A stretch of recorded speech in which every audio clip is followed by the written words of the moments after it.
T4 ഇറങ്ങിയതിന് ശേഷം speed 400 വാങ്ങിക്കണോ അതോ T4 തന്നെ വാങ്ങിക്കണോ എന്നുള്ള കൺഫ്യൂഷനിലാണോ? ഒരു പേടിയും പേടിക്കേണ്ട, ഇപ്പോൾ ശരിയാക്കി തരാം.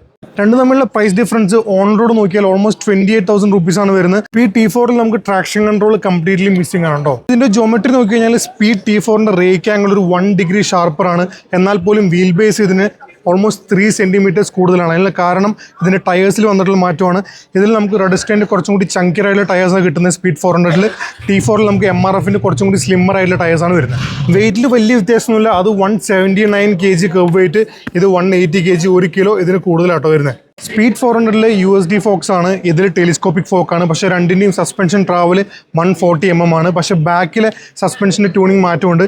ഇതിന് 120 mm ആണ് ട്രാവൽ വരുന്നുള്ളൂ, അതിന് 130 mm ട്രാവൽ വരുന്നുണ്ട്. സീറ്റായിട്ട് നോക്കിയാലും വലിയ ഡിഫറൻസ് ഒന്നുമില്ല. സ്പീഡ് 400 803 mm ആണ്, ഇത് 806 mm ആണ് വരുന്നത്. മറ്റൊരു പ്രധാന മാറ്റം നമ്മുടെ ബ്രേക്സിലെ വന്നിട്ടുള്ളത്, നമുക്ക് സ്പീഡ് 400 റേഡിയലി മൗണ്ടഡ് കാലിപ്പേഴ്സും സിൻഡേഡ് പാഡ്സും കിട്ടും. അത് ഡെഫിനറ്റ്ലി ബെറ്റർ ബ്രേക്കിംഗ് പെർഫോമൻസ് നമുക്ക് തരും. അവിടെ നമുക്ക് ആക്സിലി മൗണ്ടഡ് കാലിപ്പേഴ്സും നോർമൽ ബ്രേക്ക് പാഡ്സും ആണ് കിട്ടുന്നത്. ഇത് പക്ഷേ ഏറ്റവും വലിയ മാറ്റം സ്പീഡ് T4 ഒരു റൈഡിംഗ് എക്സ്പീരിയൻസിലായിരിക്കും. ഇതിൻ്റെ പവർ ആൻഡ് ടോർക്ക് ഔട്ട്പുട്ട് കുറവാണ്. കുറച്ചും കൂടി ഈസിയർ റൈഡിംഗ് മോട്ടോർ സൈക്കിൾ എന്നാണ് ട്രയംഫ് പറയുന്നത്. പക്ഷേ ഇതിൻ്റെ പ്രൈസ് ഡിഫറൻസും കാര്യങ്ങളൊക്കെ വെച്ച് നോക്കുമ്പോൾ ഞാൻ personally I feel that speed 400 makes more sense. നിങ്ങൾക്ക് എന്താ തോന്നുന്നത്? താഴെ കമൻറ്റ് ചെയ്ത് അറിയിക്കണം കേട്ടോ.